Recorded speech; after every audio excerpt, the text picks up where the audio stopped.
tight IT bands or maybe painful IT bands, pain on the outside of the knee. So that's one thing that we'll work on today would be foam rolling that area. So our IT band runs from the outside portion of our knee all the way up to our hip. And the area we want to avoid when we're foam rolling is right by the knee, which is ironically where most of the pain typically is.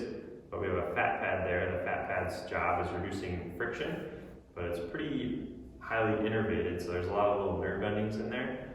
And so one thing that we'll find is people will work on that spot and it'll be painful, so they think that, oh, I'm working the trigger point, but really they're just squishing and irritating that fat pad. So that's one area we do want to avoid with foam rolling the IT band.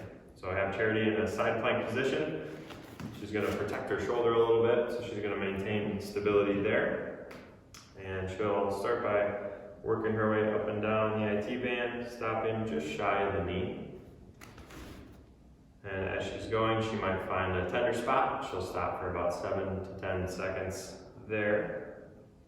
And she can control how much pressure she's putting down 2 different ways. She can push down with the front foot a little bit more, so that'll take a little bit of pressure off, and then she can also control how much pressure by adjusting her shoulder height as well. So spend about 2 minutes foam rolling out the IT band and see if that makes a difference for you. One last thing with foam rolling the IT band, we want to be sure that we're also rotating our toes up and down, which will change the portion of the IT band that we are foam rolling or applying pressure to and help loosen up all that tissue.